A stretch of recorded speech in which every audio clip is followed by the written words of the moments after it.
User defined functions. So basically these C functions can be divided into two categories. If I talk of these C functions,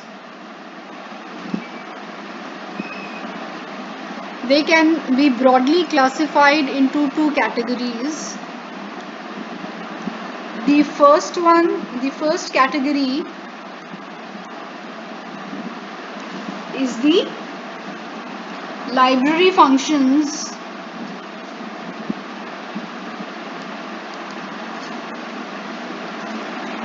and the second category is of the user defined functions.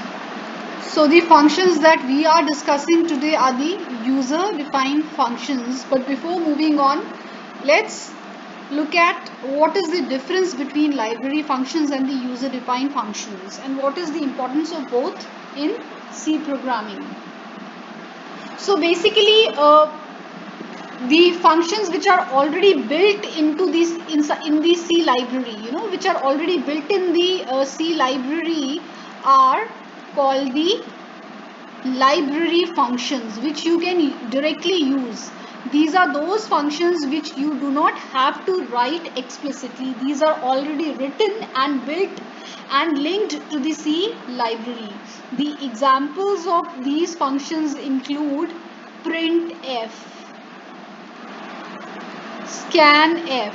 That is, in order to print something or read something from the user, you do not have to write a function explicitly. All you are doing is that you are simply writing the function, and then your work is done. So these are the functions which have already been written for you and linked to the C library. So such kind of functions which are already written and linked to the C library, that means you do not have to explicitly write these functions. Such kind of functions are called the library functions. So your printf, scanf, sqrt, cos, strcat, and many such functions which you use directly are known as the library functions. Now, the user-defined functions. User-defined function, as is clear from the name itself, are the functions which the user is defining. User-defined means something which is defined by the user. So, the user-defined functions are those functions which the user is defining. That is, the functions which are being explicitly written by the user. One such example of a user-defined function is the main function. Main function you are writing by yourself. So this is a user defined function. We will see more such examples. Alright, so basically we are clear with the concept of what a function is and what are the two different categories of functions and what is the difference between these two functions. Now since our focus would be on user defined functions, so we will discuss them in detail. So the user defined functions. Alright, so as I told you, one such user defined function is the main function which we have been using all the time in C programming till now, and we'll be using later on also. So we cannot imagine a C program without a main. It is must to have a main in every C program, right? So basically do we need a main? To indicate where the program has to begin its execution. The main is basically indicating that it is indicating that where your program must begin from. A program always begins with a main. So it indicates where a C program begins. Basically, it indicates from where a C program begins. Begins what? Obviously, begins its execution. So, from where can we expect a C program to begin its execution? This is indicated by the main function, which is a user-defined function. Alright, now Why do we need functions in C programming? We have one function known as main, but then why do we need other functions? So the simple answer to this question is that, first of all, we may have large or complex problems, right? So a large or complex problem. Now such problem may be solved using the main function alone, but then the program would become very complicated. In that case, the program becomes very complicated and very large. So finding out problems in a program at the time of debugging becomes very difficult, right?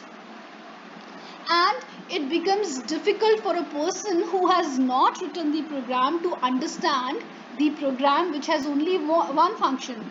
As we have already discussed this thing many a times, that when we follow a modular approach means that a task is divided into subtasks or modules. Modular approach means we divide the solution of a problem into subtasks or modules. So when we do this, it looks more organized, it looks more organized, it looks more neat and clean. So when things become organized, then they become more clear or more understandable. Yes,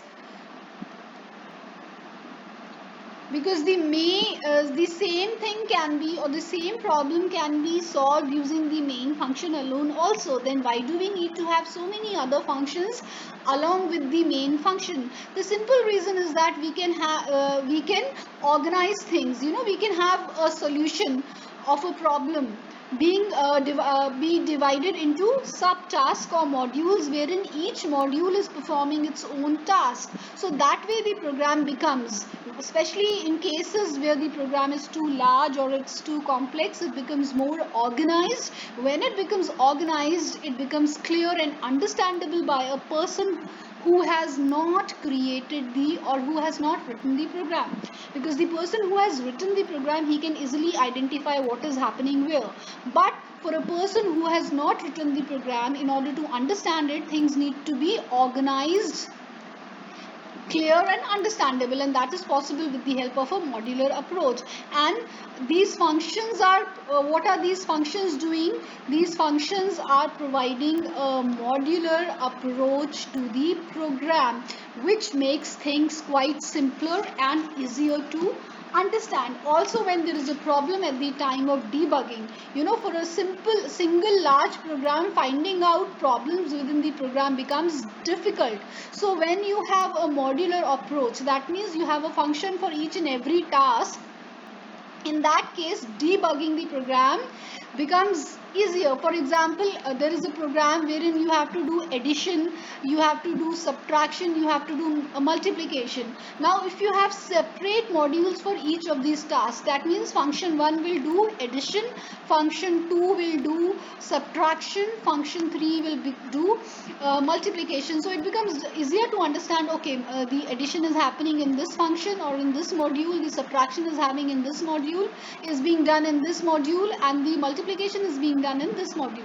And in case there is a problem at the time of debugging, say for example in the addition module, so we know which function has to be checked. We do not need to go through the entire program to see where the problem of addition happened. We simply know that this is the module that is responsible for addition. So in case of any problem in addition, we check this module. Similarly, in case of any problem in subtraction, we check this module. Similarly, in case of any problem in multiplication, we check this module. So this way, this modular approach provides a neat and clean and organized approach to the programming, and the accountability of the program is, and it is easier to know which function or which module is accountable for what.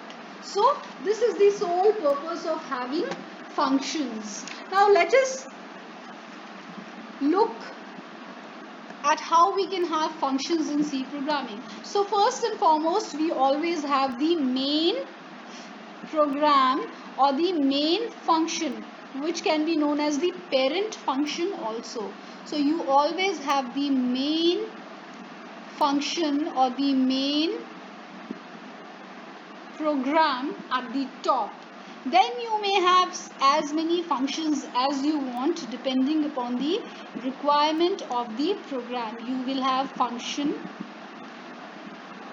A, then you may have function B,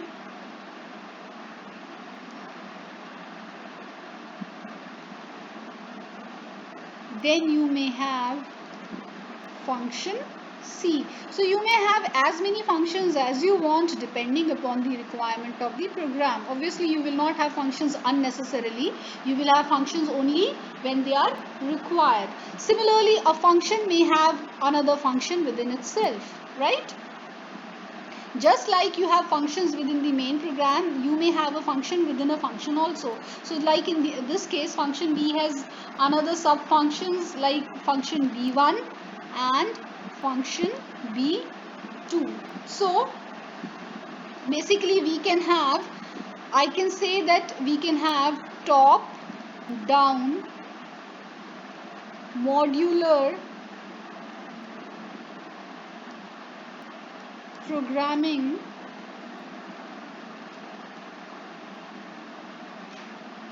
using functions. I can have top down modular programming using functions. Why top down?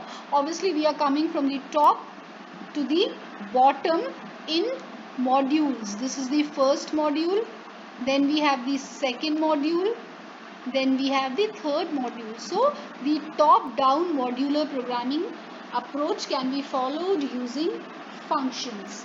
Now let us look at an example of how we can write a function.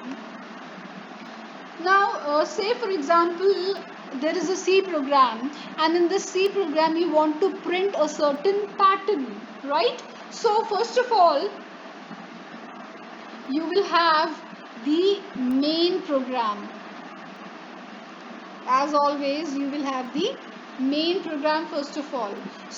Within the main program you will declare, you will call the function. Now it is the main program which calls the function. So whichever function you have created, it needs to be called. When you want to execute that function, you need to call that function. So how do you call that function? You call that function within the main. So this is known as the function call. That means you are calling this function that okay, start performing your task now. So this is basic function reason for a function call. A function call means you are calling a function. That means you need, want, or you are demanding the execution of this function to get the desired result, right? So you call this function and then main is finished. Now here main is performing only one thing, that it is calling the println function. Rest everything is being done within the println function. Now I say void println, void println, and again within the parenthesis I say void. Now all these things we will discuss in detail in the next video. Today I just wanted to tell you how we write a function. Now the various elements of a function we will discuss in the next video in detail. So void basically means something which is empty. So when I say void, this is the data type of the function. This is the data type of the function, and this is the name of the function, and these, here comes the arguments of the function, right? Arguments that will be passed in the function. So the data type here is void. So the data type of the function determines what kind of value the function is returning. So when I say the data type is void, that means the function is not returning anything. Okay, now let's come to the arguments. Now basically we, within the arguments we have the data type of the arguments and the name of the arguments. But here we are seeing that there is nothing, no data type, no name. So within the arguments also we have void. That means nothing is being passed to this function. That means precisely we are telling that this function does not need any arguments, or it does not need any input. No input is required. In a simple language I am saying that it does not require any input. Also it does not return any value to the main function. Now the main function is calling this function. So when I call a function, I expect to get a value back by that function, and then I print that value. But always this is not necessary. It may happen many a times that this function will not return a value to the main. It may do the task within its own body and then print the output also within its own body. So you, in that case, you do not need to return any value back to the main function or the calling function, right? So void data type means it does not return any value, and void arguments means it does not need any arguments, or it does not need any input. So now what is this function println doing? This function takes, you are declaring an integer type of variable I over here. Then you have a for loop. Alright, a for loop. Within the for loop, the counter starts with 1, goes up to less than 40 and keeps on incrementing until it reaches the value less than 40, that means 39. So within this loop, what you are going to print? Within this loop, you are going to print only this thing. That means 40 times this function is printing this underscore value. Then when you come out of this loop, you say printf new line. That means every time this value will be printed in a new line, and then your function println ends over here. So this is an example of how you can have a function in a C program. For different tasks, you can have different functions. I will write this more neatly to make it understandable. See, we had a main program. Then within the main program, we made a function call print line. Okay, so now then this is the only task of main over here. Then you have the main body of the function. This is known as the function body. So print line void. Now this is known as the function prototype. This is known as the function prototype.